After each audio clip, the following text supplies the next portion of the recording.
Bueno, buenos días a todos. Estamos ahora yendo a comenzar con una entrevista.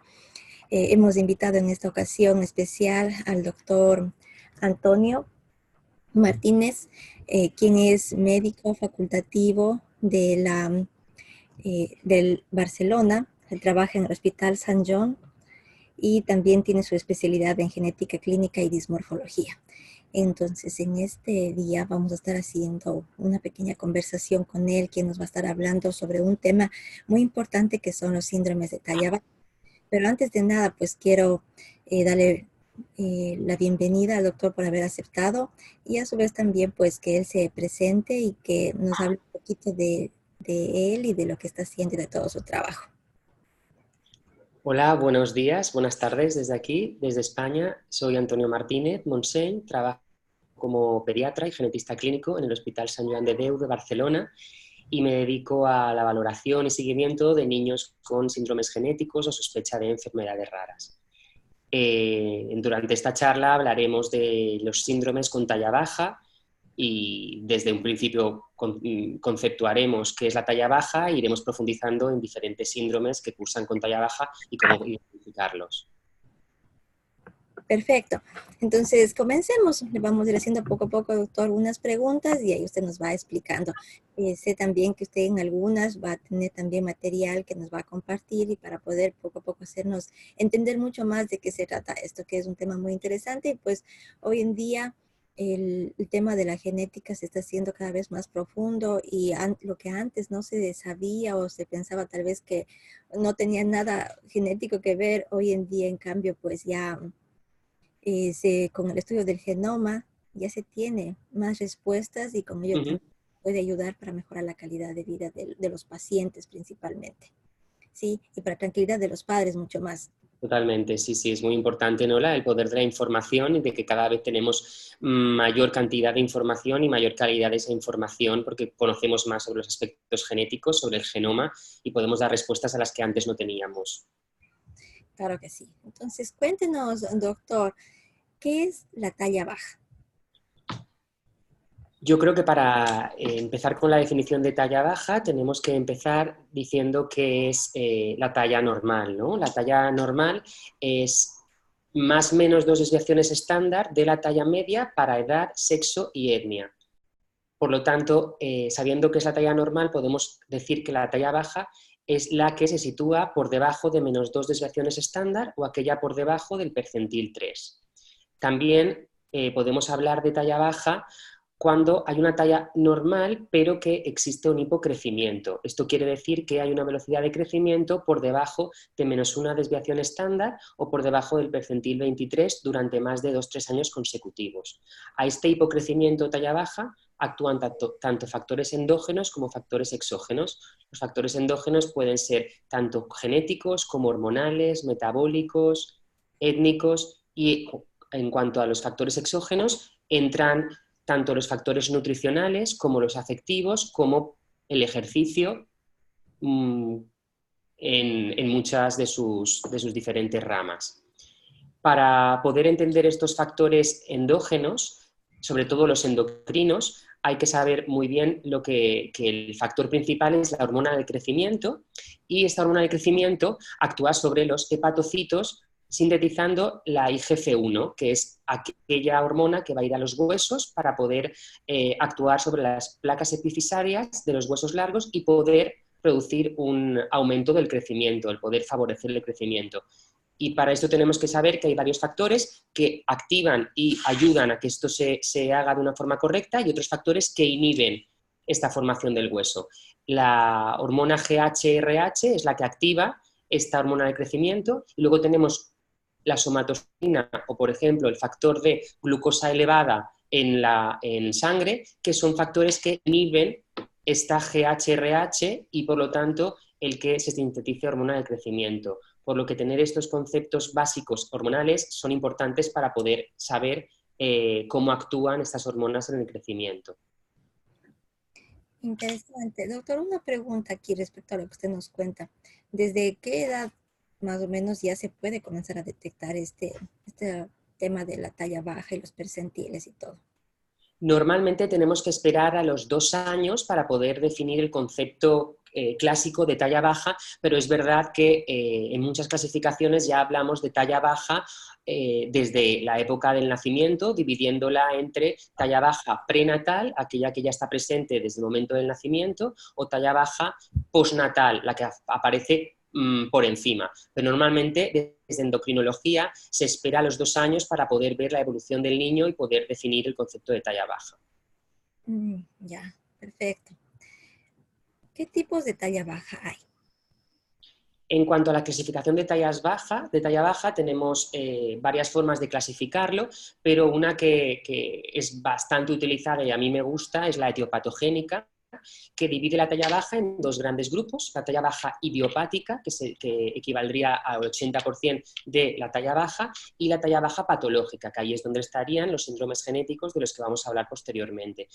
Dentro de esta talla baja patológica, que equivaldría a un 20% de los casos, la dividimos en 2 grupos: la talla baja patológica desproporcionada y la talla baja patológica proporcionada.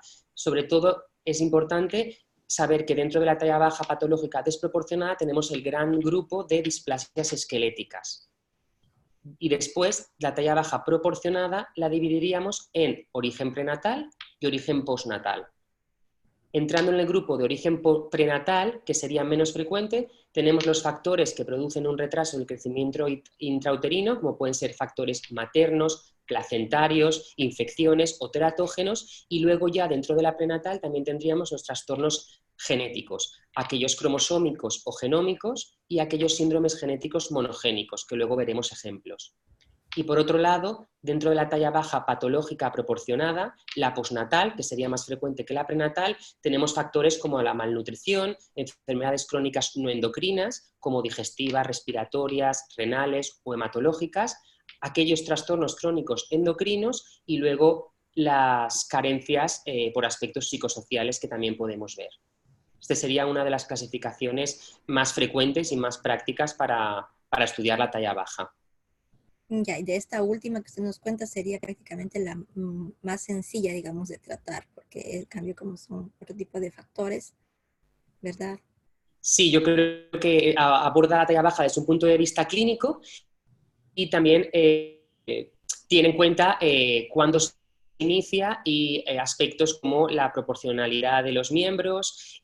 Y luego es verdad que se puede subclasificar estos, pero, cada subgrupo, pero yo creo que este sería como la clasificación principal dentro de la documentación que les he pasado. Sí que es verdad que podemos subclasificarla viendo, por ejemplo, pues si tenemos una sospecha clínica dirigida de algún síndrome genético, viendo si la velocidad del crecimiento es normal o disminuida, ya que dentro de las tallas bajas patológicas desproporcionadas de origen postnatal, las podemos dividir en aquellas que tienen velocidad de crecimiento disminuido o aquellas que tienen velocidad de crecimiento normal. Las disminuido nos harían pensar en origen endocrinológico, como un déficit de GH, por ejemplo, y las que tienen una velocidad de crecimiento normal ya nos harían pensar en otras enfermedades crónicas no endocrinas o incluso en unas tallas idiopáticas, aquellas que no se encuentran dentro de considerarlas patológicas. Ya. Ahora, dentro de lo que usted nos ha conversado, ¿cuáles son los tipos de talla baja patológica más frecuentes? Para poder entrar en el gran grupo de las tallas bajas patológicas, tenemos que saber que la talla baja es una de las manifestaciones más frecuentes de muchas de las enfermedades, genéticas y no genéticas, que se conduce por varios mecanismos fisiopatológicos y que hay varios factores a tener en cuenta para poder clasificar esta talla baja patológica, como son las proporciones corporales, como son el origen prenatal y postnatal, como son los rasgos dismórficos y la presencia y qué tipo de rasgos dismórficos. La microcefalia también es un rasgo dismórfico que nos ayuda mucho a clasificarlas. Como hemos dicho, la velocidad de crecimiento, si es normal o disminuida, y si los estudios hormonales normales o alterados. Estos serían los 5 factores a tener en cuenta dentro de una talla baja patológica.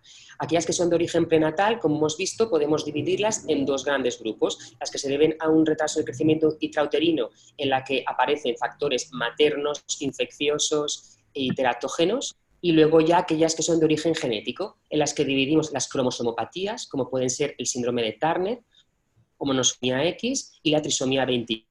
Y luego están aquellos síndromes genéticos que se pueden dividir en genómicos, cuando son por causa de que falta algún grupo de genes, algún trozo cromosómico, o aquellos que se dividen en síndromes genéticos monogénicos, en los que el defecto está en un único gen. Dentro de los síndromes genéticos monogénicos tenemos el síndrome de Noonan, el síndrome de Kabuki y otros. Y dentro de los síndromes genéticos genómicos, en los que hay una deleción o una duplicación, aunque sobre todo es una deleción de un grupo de genes, tenemos los síndromes de 22q11 o de George, clásicamente conocido, y el síndrome de Williams.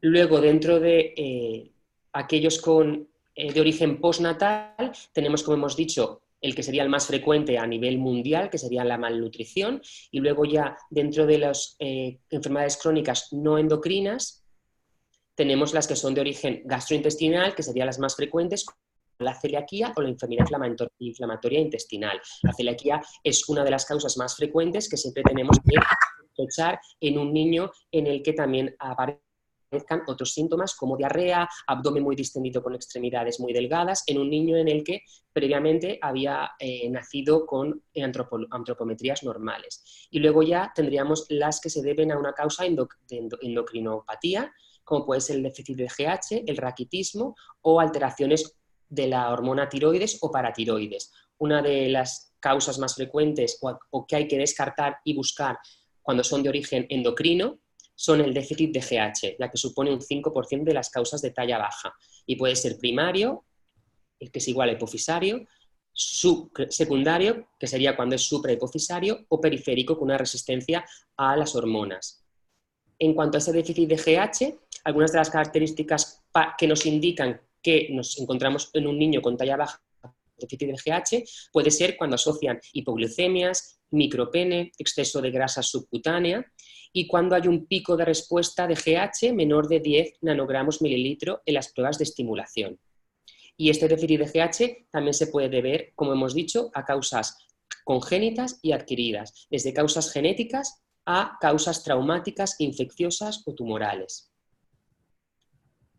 Luego también os paso diferentes artículos en los que se describen diferentes esquemas para poder clasificar estas tallas bajas patológicas y en las que se recopilan diferentes síndromes genéticos que hay que tener en cuenta cuando hablamos de talla baja, desde las displasias esqueléticas, entre las que destacarían la condroplasia, la hipocondroplasia, la pseudoacondroplasia, a otras causas genéticas, como hemos dicho, entre las que destacaría el síndrome de Down, el síndrome de Turner, el 22q11, el síndrome de Noonan, el síndrome de Silver-Russell, el síndrome de Kabuki y otros que luego comentaremos.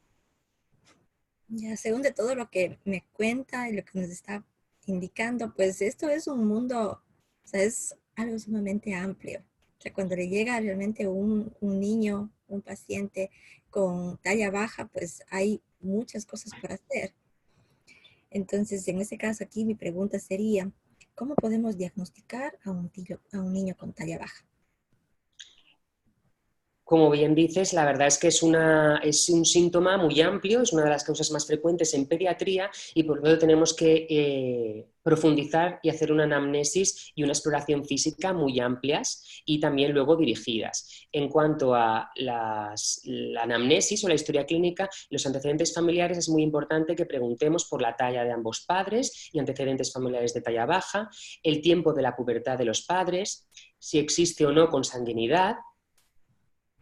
Y luego también, en cuanto a antecedentes personales, tenemos que saber qué número de embarazo es, cómo han sido las ecografías, las serologías, si hay alteraciones en el líquido amniótico, cómo han sido los movimientos fetales, enfermedades maternas, exposición a teratógenos, posibles lesiones en el parto, antropometrías al nacer, el estado nutricional y la situación socioeconómica de la familia y medicaciones prolongadas. Y luego ya cuando valoramos al niño tenemos que tener en cuenta el buscar síntomas de síndromes concretos o enfermedades crónicas. Es muy importante también nunca olvidarse de que existen, como hemos dicho, causas secundarias de esa talla baja. Por ejemplo, si encontramos un niño con una microcefalia, unas fisuras palpebrales ascendentes, con un filtrum largo, un labio fino, y tenemos el antecedente de que pueda venir de algún país de adopción en el que es frecuente que las madres hayan podido tener alguna exposición al alcohol, no es olvidar el síndrome alcohólico fetal como uno de los frecuentes que pueden cursar talla baja. Entonces, una vez ya hacemos una anamnesis dirigida y ampliada, tenemos que basarnos en la antropometría, ¿no? Que sería lo más importante a la hora de explorar físicamente al niño, en la que valoraremos tanto el peso como el índice de masa corporal, como la longitud y talla, también haciendo hincapié en la puntuación Z, que sirve para cuando las tallas se salen de la curva de Gauss que tenemos para una edad, género y etnia. Luego la talla diana. La velocidad del crecimiento es muy importante, como hemos hecho, para diferenciar aquellas causas endocrinológicas de aquellas que no lo son, y las proporciones corporales, ya que, como hemos dicho, es uno de los criterios para poder subclasificar los niños con talla baja. Cuando ya pasamos a hacer la exploración dismorfológica de un paciente, porque también le hemos detectado rasgos dismórficos, tenemos que hacerlo de una forma ordenada, sistematizada, completa y muy detallada, basándonos en una arquitectura corporal, en la piel y los anejos, los rasgos faciales y también luego pasar al cuerpo y las extremidades. Es muy importante siempre con la antropometría, sobre todo el peso, la talla, el perímetro craneal y el índice de masa corporal, hacer percentiles y desviaciones estándar, poder medir todo lo que se pueda, hacer brazadas, segmentos corporales y luego también hacer esta valoración de arriba a abajo del paciente, desde la cabeza al pelo hasta los pies, pasando desde criterios de hiperlaxitud, como otra serie de criterios en función de la sospecha clínica que nos pueda aportar el paciente. En la valoración facial del paciente tenemos que ir, como hemos dicho, de arriba a abajo y también de dentro a fuera. Haremos hincapié en que se cumplan los 3/3 faciales, ya que dentro de la normalidad consideramos que un niño, más allá de la época del lactante, tiene que mantener 3/3 faciales que tienen que ser iguales. Uno que sería desde que el inicio del pelo hasta la altura de las cejas, desde la altura de las cejas hasta la raíz de la columela, que sería el cartílago de la nariz, y por último, desde la columela hasta la mandíbula. Por ejemplo, una desproporción facial veríamos en las acondroplasias, en las que muchas de ellas hay un aumento del primer tercio superior de la cara. Luego también hacemos hincapié en la forma de la cabeza, si existen craniosinostosis, ya que, por ejemplo, una escapocefalia o una dolicocefalia nos puede ayudar a pensar en algunas entidades genéticas, como por ejemplo un síndrome de Prader-Willi. Si existe hipertelorismo, ya que con hipertelorismo el aumento de la distancia interpupilar aumentada nos puede ayudar a sospechar un síndrome de Aarskog. Luego, por ejemplo, la forma de la nariz, la forma de la oreja. Los niños con 22q11 tienen una nariz muy tubular y una oreja cuadrada. Y luego también he puesto ejemplos en la documentación que os he pasado de diferentes partes del cuerpo que nos ayudan a sospechar diferentes entidades y síndromes genéticos. Unos pabellones auriculares de implantación baja con un cuello alado y una implantación del pelo posterior nos hace pensar en un síndrome de Noonan o un síndrome de Turner. Unas fisuras palpebrales ascendentes nos pueden hacer pensar con unas orejas cuadradas en un síndrome de lesión 22q11 o de George. Un iris estrellado en un síndrome de Williams y unos rasgos toscos en una mucopolisacaridosis. En cambio, cuando pasamos a otras partes del cuerpo, como extremidades, una asimetría corporal en un niño con talla baja, por ejemplo, puede ser un buen indicador del síndrome de Silver-Russell. O, por ejemplo, una braquidactilia del cuarto metacarpo del pie, junto a un cubitus valgo, al síndrome de Turner, o una mano en tridente con unos dedos acabados en punta en una condroplasia. Entonces, todos estos datos clínicos tenemos que muchas veces buscarlo en un paciente, ya que son buenos indicadores de la sospecha clínica que estamos persiguiendo. Doctor, aquí una pregunta. ¿Necesita estar el paciente con ustedes o, por ejemplo, puede haber un paciente que les contacte y que esté en otro lado y todos estos rasgos físicos pueden hacerse también utilizando ya tecnologías, por ejemplo, así, videoconferencia, o tiene que estar el paciente con usted para que se le pueda hacer el diagnóstico? Nosotros idealmente siempre nos gusta explorar al paciente en persona, ya que aunque es muy importante la valoración visual, ya que muchos rasgos dismórficos los podemos valorar simplemente por foto o por vídeo, por escáner, Sí que hay cosas de un médico, de un dismorfólogo que nos gusta, que es palpar al paciente, tocar la consistencia del pelo, tocar la hiperextensibilidad cutánea. Entonces siempre es idealmente mejor verlo en persona. Sí, sí, pero sí que es verdad que muchas veces hemos valorado pacientes por webcam en los que tienen un fenotipo muy marcado y sin tener que explorarlos en persona podemos dar una sospecha muy dirigida y a que un médico de zona se encargue de a lo mejor hacer el estudio que convenga. Pero sí que es verdad que idealmente en persona es mejor. De todas formas, también hay herramientas de uso digital como el Face2Gene, que es una plataforma que a raíz de fotos de cara, de frente de los pacientes, te sugiere diferentes síndromes genéticos a tener en consideración. Por lo que es verdad que yo creo que el mundo digital está cambiando la forma de trabajar de los médicos y en un futuro se ampliará las formas de valorar y explorar a un niño cuando no se pueda ver en persona. Sí, le pregunto justamente eso, porque ahora el futuro, más que nada, la gente utiliza todo el tiempo ya tecnologías digitales y se habla también de telemedicina, teleconsulta, telediagnóstico, entonces quería saber si es que en este tema de talla baja y dismorfología también se podía tratar. Claro, Interesante. la talla baja, si al fin de forma correcta medir al paciente, de poder calcular el perímetro craneal, claro, si pudiéramos confiar y asegurarnos de que se está haciendo bien, yo creo que sí que se podría hacer de forma online. De la valoración dismorfológica, muchas de esas valoraciones se pueden hacer con una imagen, con una foto, con un vídeo, pero sí que es verdad que detrás de esa primera valoración online yo creo que tendría que ir en algún momento una valoración clínica por un especialista. Quizás sería una primera, como un primer screening visual, dismorfológico, pero yo sí creo que sí que tendría que ir de la mano de una valoración clínica en persona, posteriormente.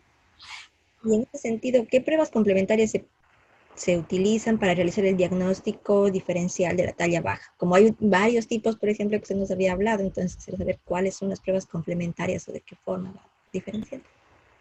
Es muy importante que una persona tenga, cuando se enfrente a un niño con talla baja, tenga en consideración que lo más importante siempre es, antes de realizar cualquier exploración complementaria, como hemos dicho, la anamnesis, la exploración física y tener en su mente o escrito el algoritmo y la clasificación para poder saber hacia dónde tirar, ¿no? hacia qué pruebas complementarias hacer, ya que no siempre tendrán que ser necesarias.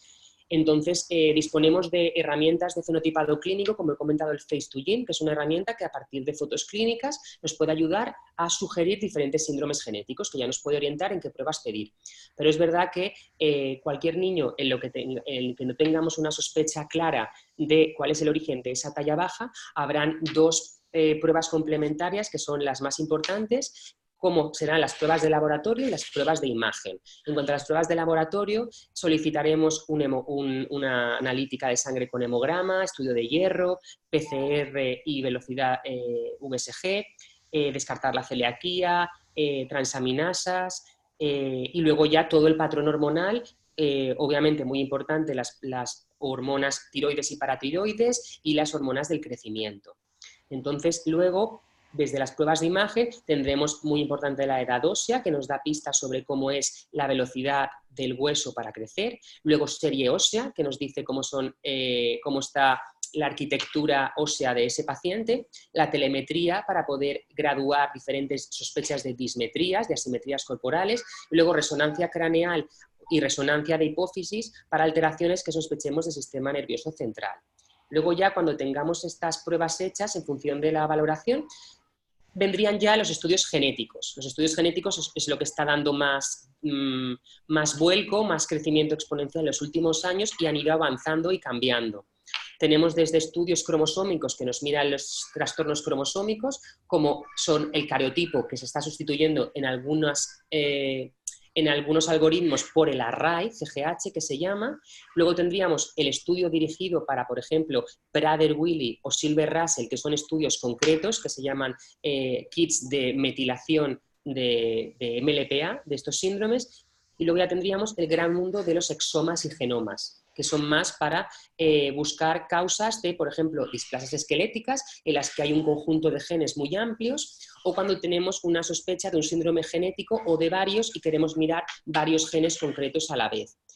Cuándo pedir cada prueba complementaria viene un poco en un algoritmo que os he pasado, en la que en función de si es desproporcionada la talla baja y sospechamos una displasia esquelética, pediremos un exoma de displasias esqueléticas. Si tenemos una talla baja proporcionada con un origen prenatal y una microcefalia, pediremos un array seguramente para descartar, o cariotipo o array para descartar el síndrome de Turner y el síndrome de Down, y si el perímetro craneal es normal o grande, seguramente querremos descartar primero el Silver-Russell con un estudio de metilación dirigida y después con un exoma buscando genes concretos de síndromes de origen prenatal que tengan un perímetro craneal normal o grande. Y cuando ya estamos en la parte de tallas bajas proporcionadas de origen postnatal, si sospechamos un síndrome concreto, iremos a descartar ese síndrome, y si no, la primera prueba diagnóstica es un array.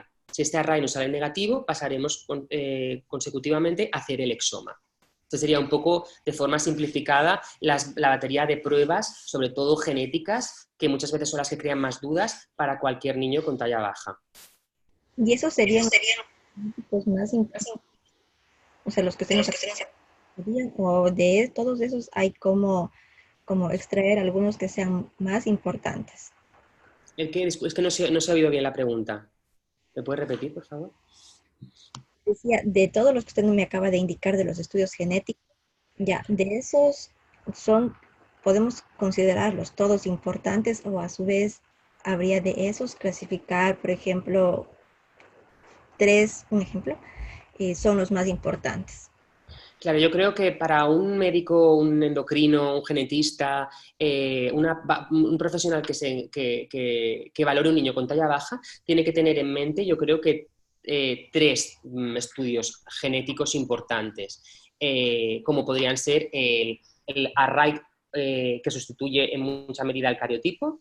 Luego del array vendría el estudio de metilación para síndrome de Prader-Willi y otro para el síndrome de Silver-Russell, cuando clínicamente sospeches uno u otro, y luego ya el exoma, que es donde entraríamos dentro de la prueba más extensa, en la que miras o muchos genes o un grupo concreto.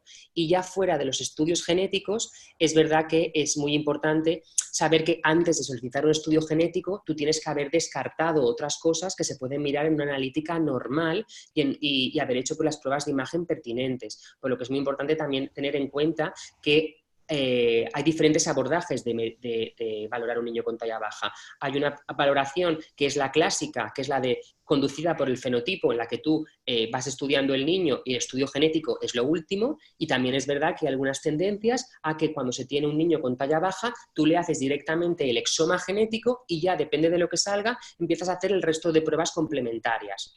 Estos son abordajes diferentes. Es verdad que en muchos aspectos vamos un poco abocados a hacer el de genotipo primero y luego ya miramos la clínica, pero yo siempre defenderé que es lo mejor valorar clínicamente a un niño y en función de todo lo que te va sugiriendo el niño, de su anamnesis, su fenotipo, conducir las pruebas genéticas, ya que los resultados que tengas de una prueba genética tendrán más correlación con lo que tú has mirado. Y si en cambio vas directamente al estudio genético, te encontrarás muchas variantes que no podrás darle salida, darle un significado, y muchas veces resulta mucho más difícil y más costoso ese abordaje buscando lo genético primero que el clásico, desde mi punto de vista. Yo creo que es importante tener en cuenta la analítica básica con lo que hemos comentado, desde una analítica básica mirando y funciones renales, funciones hepáticas, descartar celiaquía, el hemograma, estudio del hierro, y luego ya un estudio hormonal en el que estén las tiroides, paratiroides y las hormonas del crecimiento. Y luego ya la neuroimagen es muy importante, tanto a nivel de la hipófisis como del cerebro, y por supuesto la edad ósea, la serie esquelética con o sin telemetría para mirar asimetrías. Esto viene siendo como que, bueno, tendría que ir siendo sistemáticamente, o sea, por pasos para Claro. el estudio genético. Yo creo que es muy importante el hecho de que no hagamos todo a la vez ni de forma,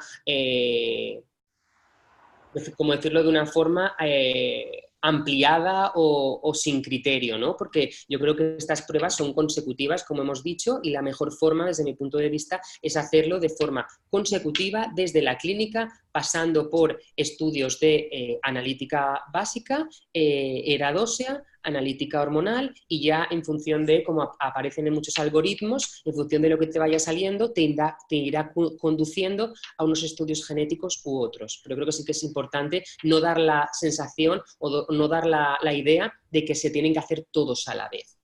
Se tiene que ir de una forma dirigida y guiada. Ya, en esta pregunta también más que nada me queda esto tenía siempre esta interrogante porque hay algunas personas, algunos médicos, por ejemplo, que solicitan el array, otros en cambio solamente van por el MLPA y otros directamente al exoma. Entonces, de exoma dicen, pues, oh, esto es un estudio más completo, entonces que ahí van las respuestas. Pero tendrían que ellos valorar primero clínicamente y para saber cuál de esos tres le correspondería mucho mejor para ese paciente. Porque supongo que también en ese caso, digamos, solamente hicieron un array. Y como normalmente en algunos lados no es que se hace el análisis ahí, sino se suele enviar la muestra, ya sea a España o diferentes partes de Europa. Entonces después el paciente sería como que no hay un resultado con este estudio, entonces tiene que hacerse uno nuevo. ¿No es cierto? Claro, es verdad que muchas veces se tiene la sensación de hacer directamente el exoma por el hecho de no ir, pues eso, tener que ir pinchando al paciente, tener que mandar en varias ocasiones muestra. Claro, es verdad que muchas veces también depende de en qué país te encuentres, la disponibilidad de los recursos, ¿no? Todo eso también se tiene que tener en consideración, ya que los estudios genéticos, como sabemos, no son baratos y por lo tanto hay que tenerlo todo en contexto. Pero por eso yo creo que es muy importante el no dar la sensación de que pedir directamente el exoma, porque el exoma no lo ve todo. Entonces, muchas veces la gente tiende a pensar, voy a pedir el exoma porque es el que más cosas mira y por lo tanto ya me lo miro todo. Si tú sospechas que la causa principal de la talla baja puede ser un Silver Russell o un Prader-Willi, a lo mejor en el exoma no, a lo mejor no, seguro que en el exoma no vas a encontrar la alteración en la metilación. Y por lo tanto, el MLPA con metilación es muchísimo más económico, más rápido y menos costoso. Y por ejemplo, si tú sospechas que es un síndrome de Williams o un 22q11 con una deleción que puede ser de más de 3 megabases, a lo mejor o seguramente con un exoma tampoco lo vas a ver y lo verías con un array, que es una prueba más barata, más fácil y menos costosa. Entonces, es verdad que aunque haya que contextualizar en el medio que te encuentres, el hospital y cómo funciona el laboratorio, sí que es importante tener estos factores en cuenta, pero saber que no hoy en día hay un estudio que lo mire todo y que dirigir los estudios aumenta la tasa diagnóstica y aumenta la sensación también de las familias de que están buscando algo porque se ha investigado y porque se ha estudiado el niño, no porque se diga vamos a hacer este estudio que lo mira todo a ver qué sale. También yo creo que es importante, ¿no?, el estar con la familia y que vean que te estudias el paciente, que te preocupas por ellos y que no pides una prueba, la mejor prueba o la más complementaria simplemente porque creamos que lo mire todo. Perfecto, doctor. Gracias por esa aclaración también. Otra pregunta que le tengo es, ¿cuáles son las características principales de las causas de talla baja desproporcionada?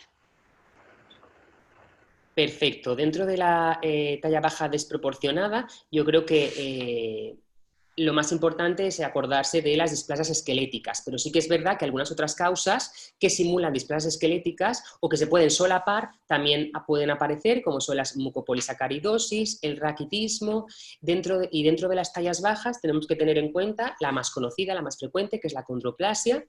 Y luego la hipoacondroplasia se asemeja mucho a la condroplasia, pero los pacientes no suelen tener unos rasgos faciales tan distintivos como en la condroplasia.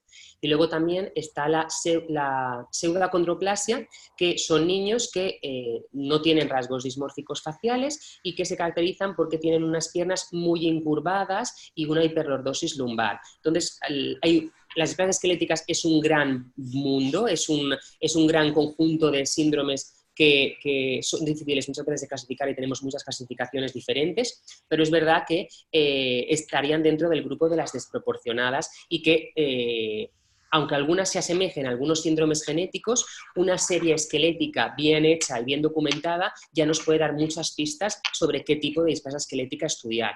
Y, por ejemplo, dentro de la displasia esquelética sí que es verdad que a lo mejor es más útil realizar directamente un exoma a un array. Es de los pocos ejemplos en los que yo siempre solicito el exoma antes del array porque la mayoría de causas de las plazas esqueléticas son monogénicas, por lo que sí que es uno de los grandes grupos en los que valdría la pena pedir un exoma dirigido. Perfecto. Doctor, para algunas preguntas, ¿va a utilizar usted alguna presentación? Porque también sí lo puede hacer con confianza. Disculpe, ¿me puede repetir? Si para alguna de las preguntas necesita hacer alguna presentación, también lo puede hacer con mucha confianza, no se preocupe si quiere compartir pantalla o algo. Vale, pues esto a ver cómo lo puedo hacer, porque sí que me gustaría, sobre todo cuando hablemos ahora, no sé si es la siguiente pregunta, de las tallas bajas proporcionadas. Sí, la siguiente es sobre talla baja proporcionada. Aquí sí que me gustaría enseñar fotos que son muy ilustrativas de los síndromes genéticos que he puesto. Entonces voy a ver si veo lo de compartir pantalla. Sí, Compartir creo que es. sí, en la parte de abajo ahí le va a salir. Exacto. Ya, No sé si lo estoy haciendo bien. está muy bien. O sea, Solamente se ve la pantalla mía. sí puede ponerle como presentación y ahí se va a ver la pantalla. Ah, sí, se ve, ¿no? Entonces ahí vamos a la siguiente. Ya. Sería, ¿cuáles son las características principales de los síndromes genéticos con talla baja proporcionada, microcefalia en este caso? Vale, dentro de los síndromes genéticos he puesto como hay tantos, es imposible poder explicarlos todos, he puesto los que creo que son más frecuentes, más distintivos y más comunes en una consulta de un pediatra. Entonces, dentro de las causas que pueden tener microcefalia, es verdad que por ejemplo, hay uno de los síndromes, el síndrome de trisomía 21 o el síndrome de Down, la verdad es que no lo he puesto, yo creo que es uno de los más comunes, pero lo conocemos, es más fácilmente distinguible.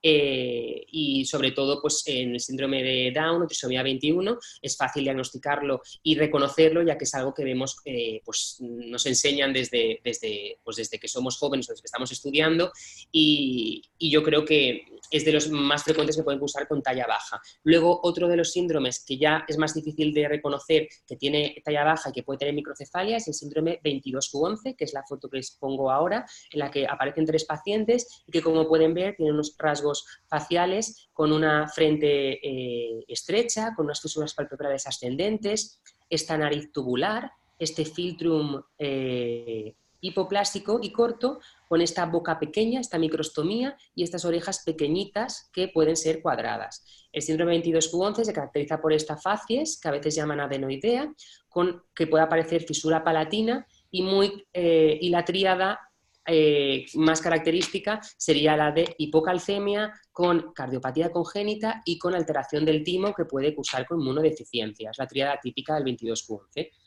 Hay que hacer diagnóstico diferencial con, por ejemplo, el síndrome de Charge y en pruebas complementarias hay que estudiar el metabolismo del calcio, el estudio inmunológico, la tiroides, hacer un ecocardio para descartar malformaciones cardíacas y una ecoabdominal también para alteraciones renales. Y la prueba de excelencia para hacer el estudio sería un array para buscar la deleción en el cromosoma 22q. Luego, en cuanto a microcefalia, también podemos tener el síndrome de Prader-Willi, que también cursa con micro o con hormocefalia, y el síndrome de Prader-Willi se caracteriza, como vemos aquí, con unos rasgos que pueden resultar más difíciles de reconocer todavía, estos ojos almendrados con unas fisuras palpebrales ascendentes, este filtrum plano con este labio superior finito, pueden tener una dolicocefalia, se caracteriza porque después de la primera infancia aparece unas ganas con muchas ansias de comer, ¿no? Que se traduce en muchas ocasiones, que se traducía antiguamente por una obesidad generalizada de predominio troncular. Entonces, en estos niños hay que sospecharlos cuando son pequeños por una hipotonía muy marcada, con unos rasgos dismórficos, y conforme se van haciendo mayores, esta hipotonía va disminuyendo, aparece un retraso global del desarrollo que desemboca en una discapacidad intelectual con un trastorno conductual, con rigidez, tantrums, obsesiones y sobre todo la comida excesiva, la hiperfagia, la obsesión con la comida. Hay que hacer diagnóstico diferencial desde en pequeños con otras causas de hipotonía, como puede ser el síndrome de Sotos o distrofia metónica de Steiner, y es importante hacer un perfil endocrino de hormonas, descartar estrabismo y el estudio dirigido del síndrome de MLPA de metilación de Prader-Willi. Yo creo que estos son dos ejemplos de talla baja sindrómica porque los demás ya estarían dentro de otro grupo.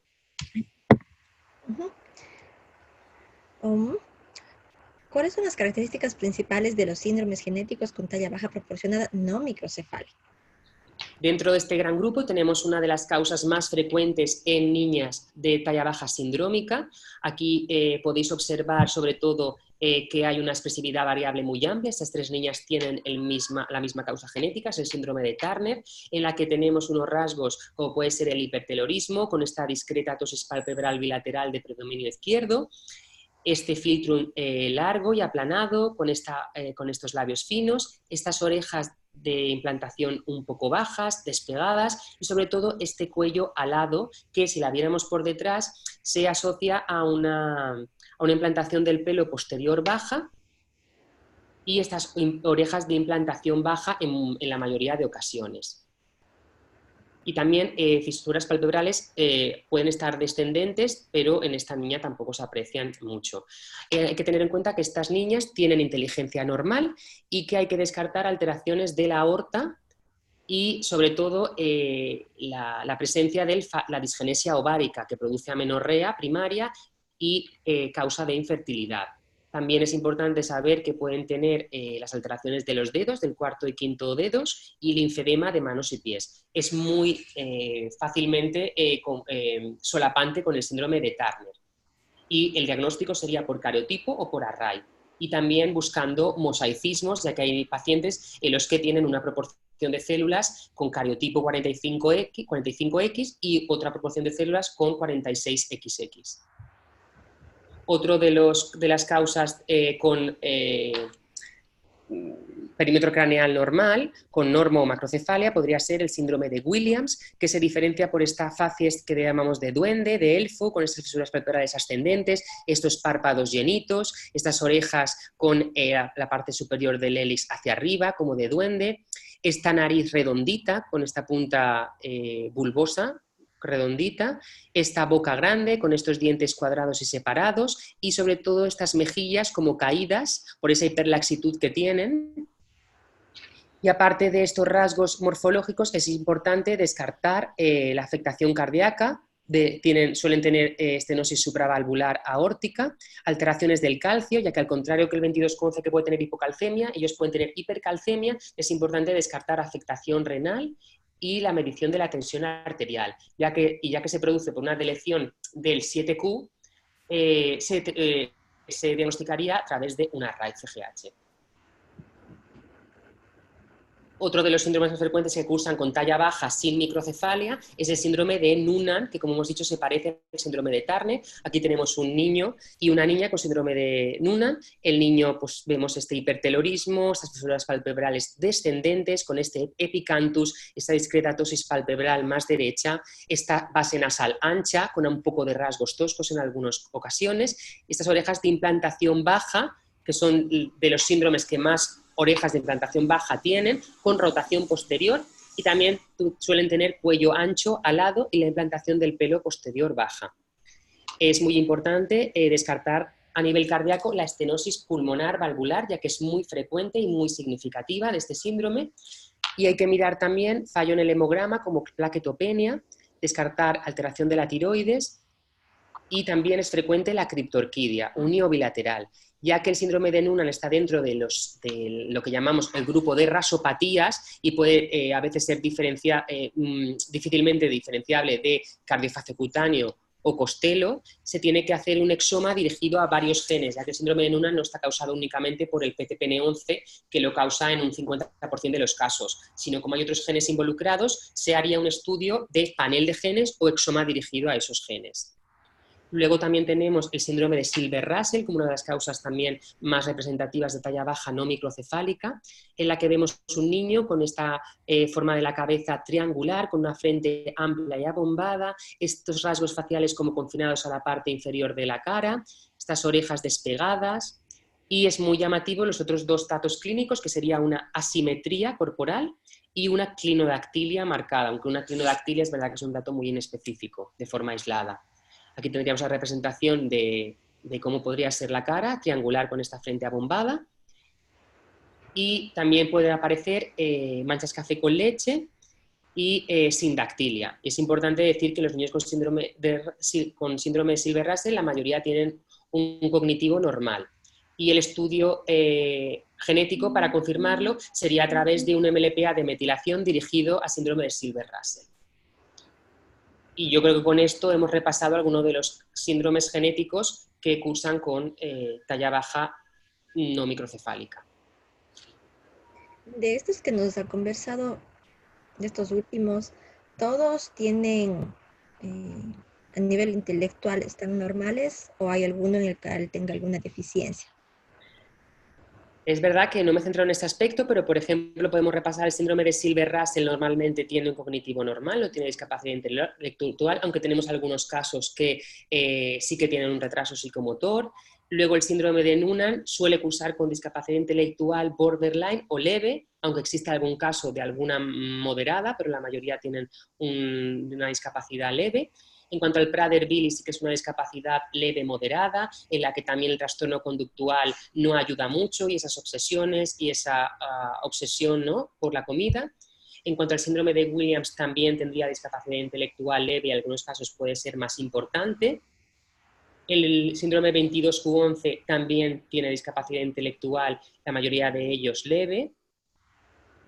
Y los síndromes de Turner, las niñas con síndrome de Turner no suelen tener, no cursa con discapacidad intelectual.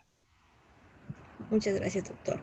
Ahora, ¿cuál es el manejo o el tratamiento para el síndrome de talla baja? Vale.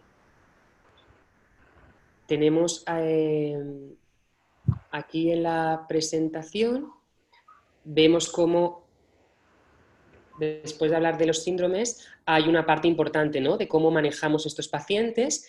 Entonces, el primer punto sería cuándo derivar a genética. La indicación directa de cuándo derivar a genética sería cuando la talla está por debajo del percentil 3 o por debajo de -3 desviaciones estándar. Siempre derivar a endocrino o a genética, pero derivar a un experto para poder valorar el niño. Luego tenemos un segundo caso en el que el niño está entre -2 y -3 desviaciones estándar o entre 3 y 0,1 de perfil. En ese caso, si la velocidad de crecimiento es mayor a 4 o 5 centímetros año, podríamos hacer controles cada 6 meses, y si en algún momento esta velocidad de crecimiento está por debajo, es cuando derivaríamos. Y en el caso de que la talla sea normal y esté dentro de la talla genética familiar, si también apareciera que la velocidad de crecimiento está menor a 4,5 centímetros por año, también lo derivaríamos a un profesional. En cuanto a las opciones terapéuticas, es muy famoso el tratamiento con hormona de crecimiento, pero es verdad que no se da en todos los síndromes genéticos y que también varía en función de los países, en función a veces incluso de hospitales y de disponibilidad. Es un tratamiento costoso, es un tratamiento prolongado, que no está exento de efectos secundarios, ya que es una hormona que hace crecer no solo el tejido del hueso, del músculo, sino también riesgo de algunos otros, y por lo tanto hay que tener un control exhaustivo. Y a nivel, por ejemplo, de España, está aprobado su uso para, obviamente, el déficit de hormona de crecimiento, en el síndrome de Turner, en el síndrome de Prader-Willi, ya que se ha comprobado que ha cambiado la historia natural de los niños con síndrome de Prader-Willi, en los retrasos del crecimiento uterino y, por ejemplo, a deficiencias del crecimiento debido a alteraciones del gen 2. Por lo tanto, es verdad que hay que individualizar por países, hay que individualizar por hospitales, hay que individualizar por pacientes y por síndromes, pero sí que es verdad que los que está indicado, la terapia con hormona de crecimiento da muy buenos resultados.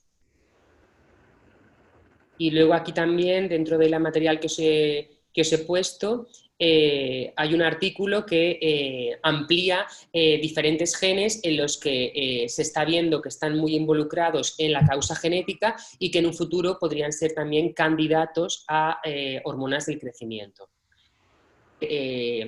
Poco a poco la investigación va a ir a poder ampliar el rango de indicaciones de la hormona de crecimiento para muchos de los síndromes que hemos comentado, ya que se ha visto que los síndromes en los que se administra no solo puede cambiar la talla diana, sino que también puede mejorar incluso el tono, la arquitectura corporal, la fuerza, por lo que, aunque hay que vigilar esos efectos secundarios, sería una indicación no solo para el crecimiento, sino para otros aspectos médicos. Aquí una preguntita. Cuando me estaba conversando de talla baja y la hormona de crecimiento, hay un jugador de fútbol muy conocido. Sí. Entonces, él estaría dentro de esta clasificación, ¿verdad? O estuvo cuando era niño. Exacto. No conozco muy bien, porque es verdad que sí que ha sido muy controvertido, porque claro, estamos hablando de que este tratamiento normalmente se da durante la edad pediátrica, la adolescencia y en muchas ocasiones se detiene 21 o 22 años. Pero aquí estábamos hablando de un jugador de fútbol de edad más avanzada, en el que se vio que esta hormona de crecimiento pues estaba indicada porque no recuerdo cuál, pero alguno de estos criterios sí que había cumplido. Entonces, claro, fuera de ser este jugador y volviendo, ¿no?, a la parte médica, a una indicación médica y real, un adulto que haya cumplido este criterio seguramente sería difícil el poder indicarlo, ya que en un adulto la talla no tiene por qué, cuando ya se ha cerrado la fisis del crecimiento óseo, esta hormona de crecimiento en muchas ocasiones no supondría una ventaja. No, sería más efectos secundarios que ventaja. Pero bueno, es verdad que, como he dicho, hay que individualizar y obviamente cuando ejemplificamos en personas en las que a lo mejor pueden costearse ¿no?, de otra forma o que han podido pues, ir a diferentes centros en los que se les pueda otorgar, es otra de las posibilidades, pero que no tenemos que dejar de insistir a la gente que no es lo ideal, lo idóneo ni lo habitual. Muy bien.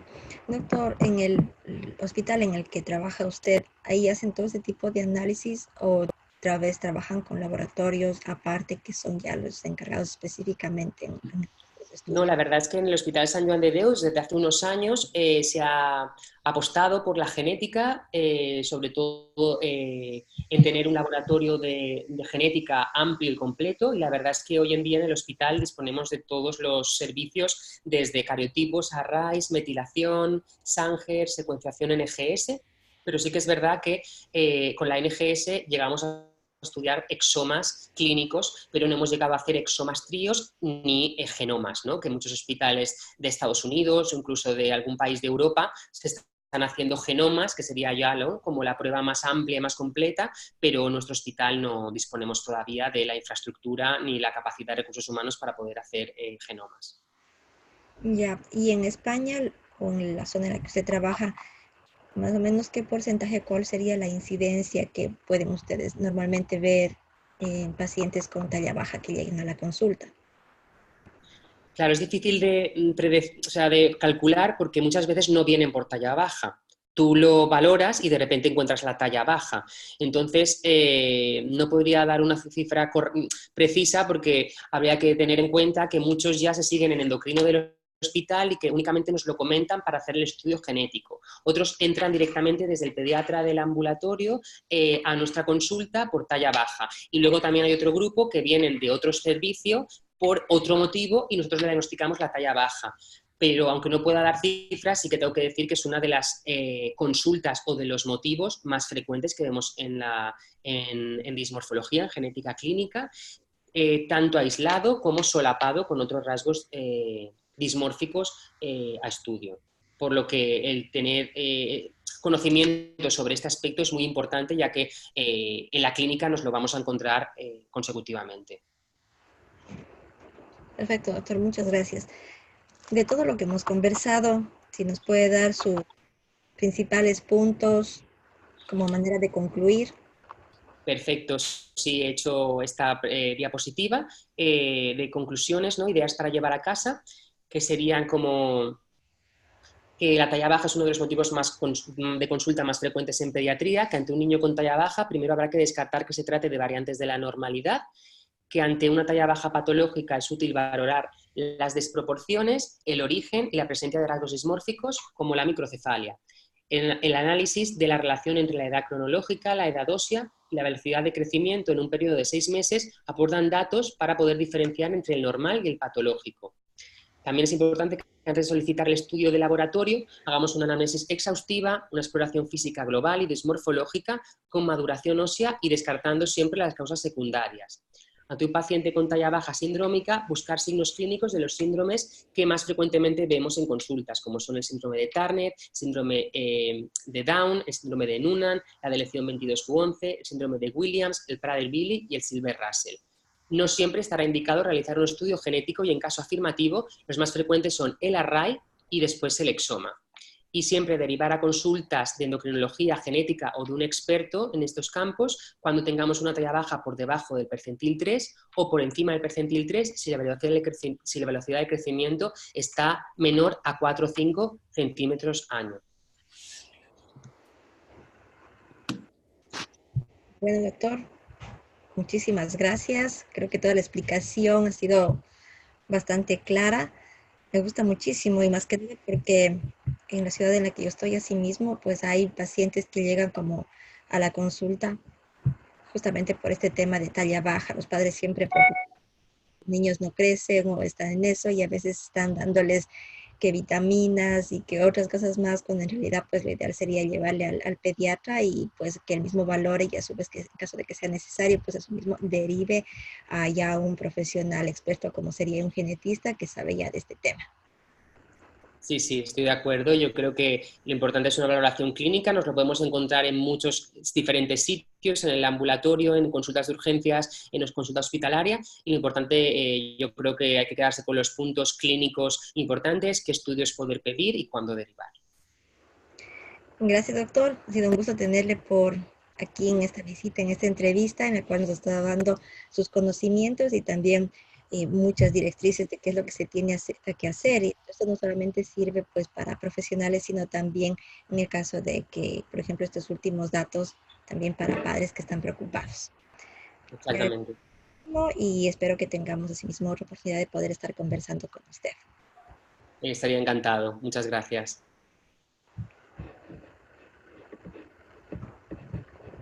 Denme un minuto, voy a poner pausar.